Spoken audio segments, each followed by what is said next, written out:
Hey everyone, it's Mandy, and I wanted to go over pretty quickly some options that Google Forms offer. This will be a pretty quick tutorial. So if you have any questions or any additional help that you need, please don't hesitate to reach out and ask. We use Google Forms a lot, from your professional development sign-in to collecting information.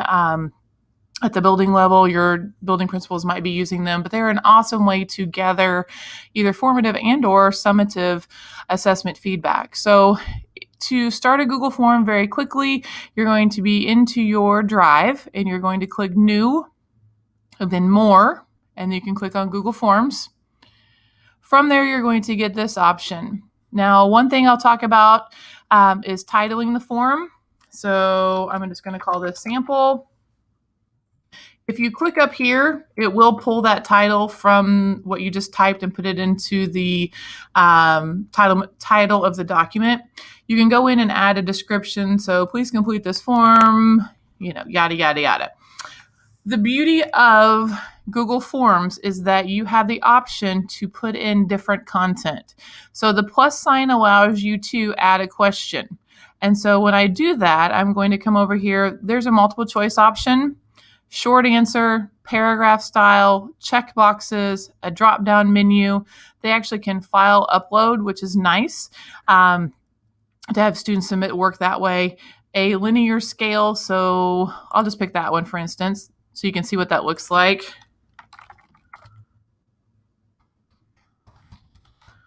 I love Google Forms. Rate that on a scale. Or I should probably put disagree. There we go. And then agree. And then I can change this to different levels. If I do 4, then it's going to put it into a linear scale. If I want to duplicate this question and just change maybe the question prompt and leave this format the same, then I could duplicate it. If I don't want it and I want to trash it, there's the trash can. If I want to set it up to where it is a required question, this will mean that they cannot go on to the next question until they've answered it. Sometimes that's applicable and sometimes that's not. And then you can click the little 3 little dots on a row, and that's a description. And you can actually add some subtext to the title that will pop in here. I'm going to mark this required so you can see it, and then I'm going to go to my next question. So now you can see what it looks like. There's my linear scale. If I had a description, it would be right here where that's labeled. Now I can go on to the next one. What is your favorite thing about Google? Oh goodness, can't type. Forms. I'm going to want that either between a short answer or a paragraph. I'm going to go ahead and pick a paragraph, and I'm going to require it. Now, you'll notice as I start adding questions, if I want to duplicate a paragraph and just change the question, what is your least favorite thing? Blah, blah, blah, blah, blah.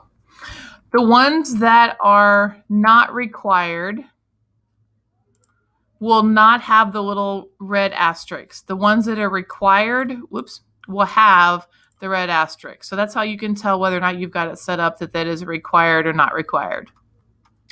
You can then go in and you can add in a title. So if you're trying to break it into sections like part 1, part 2, part 3, or over specific topics, you could have that divided out that way. Now you can even add an image. So if you needed them to look at an image and then to answer, maybe it's the life cycle of a butterfly and you have a label description of the different life cycles, and chrysalis being one that needs to be identified, you could have that image uploaded, pulling from your Google Drive, also from a snapshot or a URL, and then you can actually search for the Creative Commons options that are free. So lots of different opportunities to pull in the picture, and then base your question around that. You can also add a video. So it's going to come from a YouTube video. That's your only option. So if you do have a video that you've created, or your students have created, or you've been able to upload it into YouTube, then you'll have to have that URL. So it will have to originate from YouTube. And then another option is a section. And so you can actually add different sections to your Google form. Now, where this comes into play is if I'm structuring my assessment and let's say from my standpoint, I've sent out a questionnaire before that said, do you have a Twitter account? And if they've answered no, I add the section and it will take them to the end of the form. If they answered yes, it will take them to a different section for them to complete about what do they know about Twitter, what's their favorite thing, what's their Twitter handle, and so on. That's kind of Google Forms Part 2. I'm not going to dive too terribly deep into that today, but there's a way to just Google adding page breaks or sections on YouTube, and you can get a really short video explaining that. It's super simple. So a couple of things in terms of adding content. I think we've gone over. This color palette allows you to change the different color sections.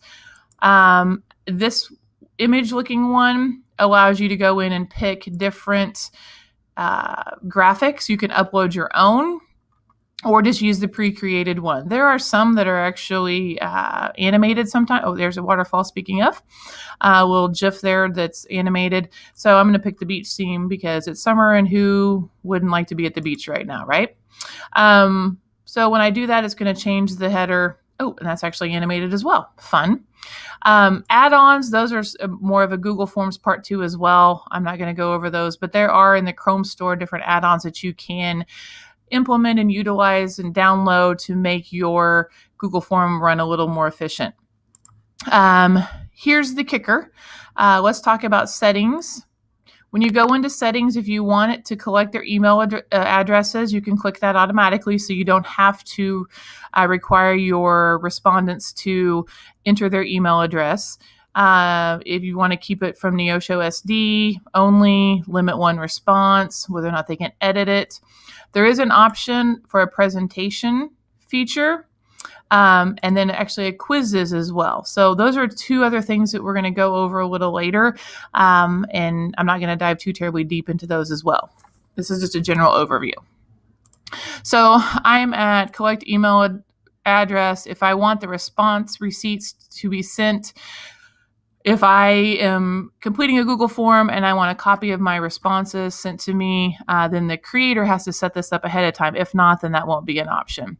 So I'm going to click Save. From there, we can go here.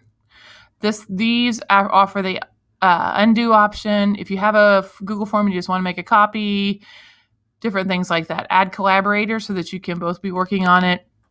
If you want to embed it into something like that, a Blogger page or a Canvas page or something like that, which actually you don't need to do it in Canvas, never mind, because it automatically will take the URL. So forget I said that. Then the other option is to click Send. I can email the form specifically to people, and I can include the form in the email. So if you've been getting emails from Megan throughout the year, a lot of times her form is included in the email. Some people like to do that. Other people just like the link, and you can share it out that way. Let's see. One thing that you need to make sure, if you're brand new to Google Forms, this is the one thing that is the most important. This link right here where I am editing, this is not the link that I've made blue up here at the top that you want to share with your people that you want to respond. What's going to happen if you share this link, then they're going to be able to go in and edit, but not actually complete the form. So what you need to do is to take it to the preview option. And when you're in the preview option, this is the link that you would want to share. Now, this is a beast of a form link. So that's where we would recommend downloading the URL shortener from the Chrome store, and it's called URL shortener. I click it, and then here is my shortened link auto-magically created for me. If I wanted a QR code, here it's automatically created. So I shared this with Crystal for our PD information. This is how she very quickly can create the shortened links and the QR codes. This URL shortener, by the way, works for any web address, research article, Google Slideshow, Google Doc, just a link to Kahoot, whatever. As long as it's a URL address, you can get the shortened link by downloading the URL shortener from the Chrome web store. So back to the form. This is what we want to share out with our people. So this link gets shortened, I email it out, put it in Canvas, whatever the case may be. Last thing we need to go over are the responses. Now I'm going to complete this super fast so you can see what happens. Obviously I wouldn't have spelling or issues, whatnot. So I'm going to click next. And that's because I put that page break in there. Normally you don't have to do that if that's not in there. So I've completed a response. So now as the end user, as the teacher who's created it, I go in and I look at my editable form and notice now under responses, I have one. So I can click here, and the beauty of this, since I selected that it collects your email, if you don't select that, then you won't have their email address unless you specifically ask them to type it in. You can see an automatic grid or graph, of what their answers were, their short answers to the different options, okay? Now, I can also turn off accepting responses. So if you want to have a pause time where you can't accept anything, then that's fine too. You can turn it off as well. I can go by individual, but again, this is if you have requested email addresses. If you don't request email addresses, this part won't be here. It'll just be user 1, user 2. You can also print them off. However, I find that would be a huge waste of paper. So the beauty of this is to be able to go up here and it will automatically create the spreadsheet. So I click on this link and I'm going to say collect a new spreadsheet. Create a new spreadsheet. I could put it into an older spreadsheet if I wanted to combine, but typically creating is the way most people go. And I click create, and then voila, here would be all of my responses to that Google form. So as things come in, more and more people submit their work, it will have the timestamp. So you don't necessarily have to have the date and time as one of your fields that's automatically going to be created. Their email address, Google Forms. I like to go in here and format it to wrap. So that way I can see the whole question. And that way their text here would even be formatted and not one big long string that you can't read very well. This makes it a whole lot more viewable and usable. You can process through the content. This is great for the summary response just to get an overall picture. This drills down, the sample responses sheet drills down to each person, or if it's anonymous, to each user, and then you just can look and see.